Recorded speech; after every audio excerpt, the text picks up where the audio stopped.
अगर 4 चीज़ें आपके पास हैं तो आप जो है एलिजिबल हैं यूएसए वीज़ा के लिए। बंदे की जॉब अच्छी है, इनकम अच्छी है होम टाउन के अंदर या किसी भी कंट्री में जहाँ से भी अप्लाई कर रहा है वहाँ पर उसकी जॉब भी अच्छी है, फैमिली भी उसके साथ है, मैरिड भी है, फाइनेंशियल स्ट्रेंथ भी है और जो है फैमिली टाई अप भी बहुत अच्छा है। तो ये चीज़ें सारी होती हैं जिसके ऊपर जो है आप लाजिम जो है वो चेक करते हैं और जो है वीज़ा अप्रूव कर देते हैं। तमाम एम्बेसी, सिर्फ यूएसए की बात नहीं कर रहा मैं, जितनी भी एम्बेसीज़ हैं सबका जो है यही क्राइटेरिया होता है। वो सिर्फ और सिर्फ ये कंफर्म करना चाहते हैं कि आप अगर ट्रैवलिंग कर रहे हैं तो बंदा जो है वापस आएगा या नहीं आएगा। ये अगर वो श्योर हो जाते हैं कि बंदा लाजिम वापस आएगा। ट्रैवलिंग हिस्ट्री भी मैटर करती है लेकिन बहुत ज़्यादा ज़रूरी नहीं है। बहुत से मेरे ऐसे दोस्त भी हैं जिन्होंने ट्रैवलिंग बिल्कुल भी नहीं की है और उनका जो है फाइनेंशियल स्ट्रेंथ अच्छी थी, जॉब उनकी अच्छी थी और मतलब स्टेबल थे, मैरिड थे, तो उनका जो है वीज़ा जो है लग गया बगैर किसी मतलब ट्रैवलिंग हिस्ट्री के। तो मतलब आपके पास जो है एजुकेशन क्या है, किस लेवल के ऊपर आप काम कर रहे हो और जो है आपकी अप्रोच क्या है। अगर आप अकेला बंदा अप्लाई करता है तो बेहतर है आप जब अप्लाई करें तो उस वक्त जो है आप कोई ना कोई इस तरह का आपसे आपके वर्क के रिलेटेड जो है कोई इस तरह की एग्जीबिशन लाजिम चेक कर लिया कीजिए और वो उसके साथ आप अटैच किया कीजिए कि जो है आप किस पर्पज़ के लिए जा रहे हैं। तो आप उसमें बता सकेंगे जी मैं टूरिज्म के लिए भी जा रहा हूँ और साथ साथ जो है मैं वहाँ पर जो है एग्जीबिशन भी अटेंड करूँगा, इसमें हो सकता है मेरे काम की कोई चीज़ निकल आए तो मैं जो है एग्जीबिशन भी अटेंड करूँगा। तो उसमें जो है चांसेस बहुत ज़्यादा हो जाते हैं वीज़ा लगने के। अच्छा, फाइनेंशियल स्ट्रेंथ चेक करने के बाद वो लाजिम फैमिली बैकग्राउंड आपका चेक करते हैं कि बंदा जो है मैरिड है, अनमेरिड है। तो जो शादीशुदा बंदा होगा ज़ाहिर अगर जाएगा विजिट पे, सैलरी भी उसकी अच्छी होगी तो वो लाजिम अगर यूएसए पहुँच भी गया तो लाजिम वो जाके वहाँ स्किप तो होगा नहीं या इलीगल होगा नहीं, क्योंकि ज़ाहिर है उसको फिक्र होगी कि अपने बच्चों के पास वापस जाना है मैंने। जो है जिसकी इनकम जो है 3-3.5 हज़ार डॉलर से अगर कम है तो उनके वीज़े के चांसेस जो है बहुत ही ज़्यादा कम होते हैं लगने के लिए। और ये जो है मेरा यूएसए का वीज़ा है। मतलब इमिग्रेशन ऑफिसर जो है वो क्या चीज़ जो है आपकी चेक करता है और उसकी बेस पे जो है वीज़ा जो है रिजेक्ट करता है या फिर अप्रूव कर देता है। इस वक्त जो है वेटिंग टाइम आ रहा है 1 साल का कम से कम। अगर आप आज जो है पेमेंट करते हैं तो आपको 1 साल बाद की जो है इंटरव्यू डेट मिलेगी। सो आप भूल जाइए कि आपको टिकट चाहिए, होटल बुकिंग चाहिए, फलाना डॉक्यूमेंट चाहिए, बैंक स्टेटमेंट चाहिए, इस तरह की कोई चीज़ आपको नहीं चाहिए होती है यूएसए वीज़ा के लिए। अस्सलाम वालेकुम व्यूवर्स, हैदर खत्री हेयर। और आज जो मैं आपके साथ इंफॉर्मेशन शेयर करने जा रहा हूँ वो यूएसए विज़िट वीज़ा के लिए। तो ये देखिए जी, मेरा पाकिस्तानी पासपोर्ट है और ये जो है मेरा यूएसए का वीज़ा है। ये मैं आपको डिटेल में कंप्लीट बताऊंगा कि किस तरह से जो है आपका इजीली वीज़ा लग सकता है। क्योंकि मैं आज ही एक वीलॉगर की वीडियो देख रहा था तो उसने तो मतलब एक इंतहा कर दी थी कि ये कर लो, वो कर लो, टिकट भी बना लो, होटल की बुकिंग भी कर लो तो आपका वीज़ा लग जाएगा। तो व्यूवर्स, ऐसा कुछ भी नहीं है। जो है आप इस तरह के वीलॉगर्स की बातों में बिल्कुल नहीं आइए। मैं आपको सिर्फ जो है 4 चीज़ें बताऊंगा। इंशाल्लाह अगर 4 चीज़ें आपके पास हैं तो आप जो है एलिजिबल हैं यूएसए वीज़ा के लिए। अदरवाइज़ आप जो है इसको अप्लाई नहीं कीजिए क्योंकि वो जो है आपका वीज़ा लाजिम रिजेक्ट कर देंगे।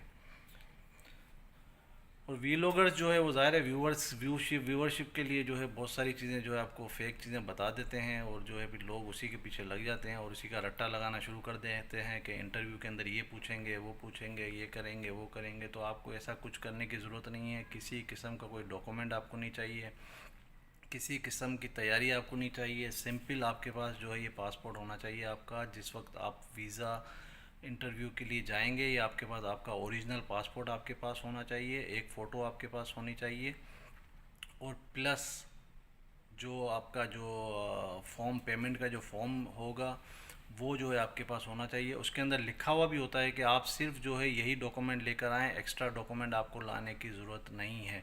ये क्लियर क्लियर उसके अंदर मेंशन होता है। सो आप भूल जाइए कि आपको टिकट चाहिए, होटल बुकिंग चाहिए, फ़लाना डॉक्यूमेंट चाहिए, बैंक स्टेटमेंट चाहिए। इस तरह की कोई चीज़ आपको नहीं चाहिए होती है यूएसए वीज़ा के लिए।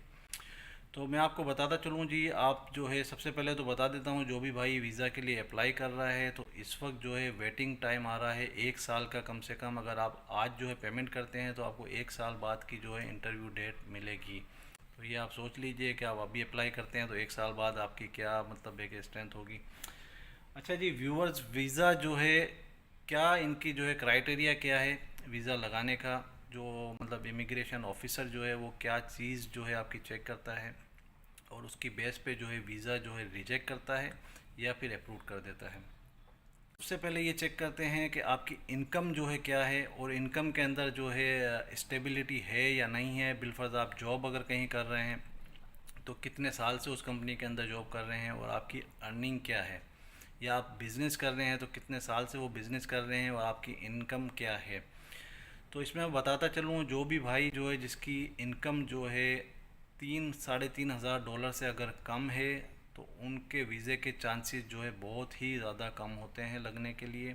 अगर जिसकी सैलरी जो है या इनकम जो है 3-3.5 हज़ार डॉलर से ज़्यादा हैं तो उनके जो है चांसेस बहुत ज़्यादा हैं। क्योंकि उनको पता है कि अगर बंदा की सैलरी यहाँ पर नहीं है तो लाजिम बंदा यूएसए जब पहुँचेगा तो वहाँ पर जो है ईज़िली जो लेबर की भी सैलरी है वो तकरीबन 2,000-2,500 डॉलर जो है आराम से लेबर वहाँ पर काम करके कमा लेता है। अच्छा, फाइनेंशियल स्ट्रेंथ चेक करने के बाद वो लाजिम फैमिली बैकग्राउंड आपका चेक करते हैं कि बंदा जो है मैरिड है, अनमेरिड है। जैसे बिलफर्ज जो है, मैं अपना ही ले लेता हूँ, मैं जैसे यूएई के अंदर हूँ, मेरे पीछे अगर बिलफर्ज मैं वीज़ा लेकर जाता हूँ यूएसए, तो वो क्या देखते हैं कि अगर वीज़ा इसको इशू कर देते हैं तो इसके पीछे जो है इसकी फैमिली बैकग्राउंड क्या है, कि बंदे के पीछे जैसे बीवी है, बच्चे हैं, माँ बाप हैं, वो सारे जो है किस जगह पे हैं, कहाँ हैं, साथ हैं, अलग हैं, क्या है, किस तरह से, वो सारी चीज़ें ये लोग कैलकुलेट करते हैं।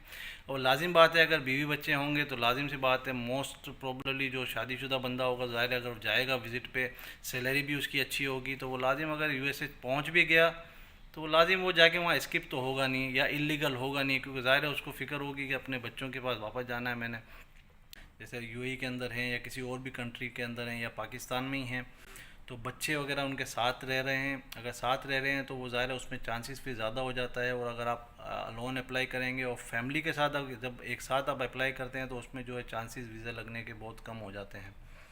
अगर आप अकेला बंदा अप्लाई करता है तो बेहतर है आप जब अप्लाई करें तो उस वक्त जो है आप कोई ना कोई इस तरह का आपसे आपके वर्क के रिलेटेड जो है कोई इस तरह की एग्जीबिशन लाजिम चेक कर लिया कीजिए, और वो उसके साथ आप अटैच किया कीजिए कि जो है आप किस पर्पज़ के लिए जा रहे हैं, तो आप उसमें बता सकेंगे जी मैं टूरिज़म के लिए भी जा रहा हूँ और साथ साथ जो है मैं वहाँ पर जो है ये एग्जीबिशन भी अटेंड करूँगा, इसमें हो सकता है मेरे काम की कोई चीज़ निकल आए तो मैं जो है वो एग्जीबिशन भी अटेंड करूँगा। तो उसमें जो है चांसेस बहुत ज़्यादा हो जाते हैं वीज़ा लगने के। दो चीज़ें हो गई। अच्छा, तीसरी चीज़ वो क्या चेक करते हैं कि आपके पास जो है एजुकेशन क्या है, किस लेवल के ऊपर आप काम कर रहे हो, और जो है आपकी अप्रोच क्या है। वो चेक करते हैं कि आप जिस जगह से अप्लाई कर रहे हैं वो कहाँ पर है और वहाँ आप कितने साल से रह रहे हैं। जैसे मैं अपना बताता हूँ, जैसे मैं यूएई के अंदर हूँ अभी, और यूएई में मुझे ऑलमोस्ट जो है 13-14 साल यहाँ पर हो गए हैं, और ये जिस कंपनी में जॉब कर रहा हूँ वहाँ भी मुझे ठीक ठाक टाइम हो गया है, तो एक ही कंपनी में मैं कंटिन्यूस काम कर रहा हूँ। तो इस चीज़ से जो है उनको होता है कि जी बंदा जो है मतलब एक मतलब माइंड चेंजिंग नहीं है, मतलब इधर से उधर भागने का वो नहीं होता, और एक ही जगह मतलब स्टेबल है, एक ही जगह जो है लगकर बंदा काम कर रहा है, तो इसमें जो है स्कोर आपका बहुत ज़्यादा होता है और चांसेस जो है बहुत ज़्यादा हो जाते हैं। अच्छा, नंबर 4 के ऊपर जो है ट्रैवलिंग हिस्ट्री भी मैटर करती है, लेकिन बहुत ज़्यादा ज़रूरी नहीं है। बहुत से मेरे ऐसे दोस्त भी हैं जिन्होंने ट्रैवलिंग बिल्कुल भी नहीं की है और उनका जो है फाइनेंशियल स्ट्रेंथ अच्छी थी, जॉब उनकी अच्छी थी और मतलब स्टेबल थे, मैरिड थे, तो उनका जो है वीज़ा जो है लग गया है बगैर किसी मतलब ट्रैवलिंग हिस्ट्री के। तो मतलब ये बिल्कुल फेक है। बहुत से वीक लोग आपको बताते हैं कि ट्रैवलिंग हिस्ट्री होनी चाहिए, तो लोग क्या करते हैं कि कभी इधर जा रहे होते हैं, कभी उधर जा रहे होते हैं सिर्फ ट्रैवलिंग हिस्ट्री बनाने के लिए। तो ऐसा कोई नहीं है, ट्रैवलिंग हिस्ट्री अगर नहीं भी है तो कोई प्रॉब्लम नहीं है, सिर्फ आप जो है फाइनेंशियली स्ट्रांग होने चाहिए। व्यूवर्स, वीज़ा ऑफिसर जो है उसका सबसे बड़ा जो मकसद होता है वीज़ा की एप्लीकेशन रिव्यू का करने का जो स्टाइल होता है, वो चीज़ देखते क्या हैं, वो सिर्फ़ और सिर्फ एक चीज़ देखते हैं कि जब मैं इसको जब वीज़ा दूंगा तो ये बंदा जो है ट्रेवल करने के बाद, यूएसए जाने के बाद, विज़िट करने के बाद जो है वापस अपने कंट्री आएगा या नहीं आएगा। ये सबसे बड़ा जो है, तमाम एम्बेसी, सिर्फ यूएसए की बात नहीं कर रहा मैं, जितनी भी एम्बेसीज़ हैं सबका जो है यही क्राइटेरिया होता है। वो सिर्फ़ और सिर्फ ये कंफर्म करना चाहते हैं कि आप अगर ट्रैवलिंग कर रहे हैं तो बंदा जो है वापस आएगा या नहीं आएगा। ये अगर वो श्योर हो जाते हैं कि बंदा लाजिम वापस आएगा, फिर बंदे की जॉब अच्छी है, इनकम अच्छी है होम टाउन के अंदर या किसी भी कंट्री में वो जहाँ से भी अप्लाई कर रहा है वहाँ पर उसकी जॉब भी अच्छी है, फैमिली भी उसके साथ है, मैरिड भी है, फाइनेंशियल स्ट्रेंथ भी है, और जो है फैमिली टाई अप भी बहुत अच्छा है, तो ये चीज़ें सारी होती हैं जिसके ऊपर जो है आप लाजिम जो है वो चेक करते हैं और जो है वीज़ा अप्रूव कर देते हैं। सो गाइज़, जो भी है चीज़ें मैंने बताई हैं, अगर आपके अंदर ये सारी एलिजिबिलिटीज़ है तो बिल्कुल आप जो है DS-160 फॉर्म जो है फ़िल कीजिए। इसकी वीडियो मैंने अलग से बना दी है ऑलरेडी, तो आप जाके देख सकते हैं किस तरह से फॉर्म आपने फ़िल करना है। $160 जो है इसकी फ़ीस है, वो फ़िल करके आप जो है अपॉइंटमेंट बुक कीजिए। अपॉइंटमेंट आपको 1 साल बाद की मिलेगी। तो जो है बेस्ट ऑफ लक इंशाल्लाह। जो है अगर आप सारी चीज़ें, ये एलिजिबिलिटी है आपके पास, तो इंशाल्लाह जो है आपका वीज़ा लग जाएगा। तो वीडियो को जो है लाइक कर दीजिए, शेयर कर दीजिए और सब्सक्राइब भी कर दीजिए, और दीजिए हैदर खत्री को इजाज़त। अल्लाह हाफिज़, टेक केयर, बाय बाय।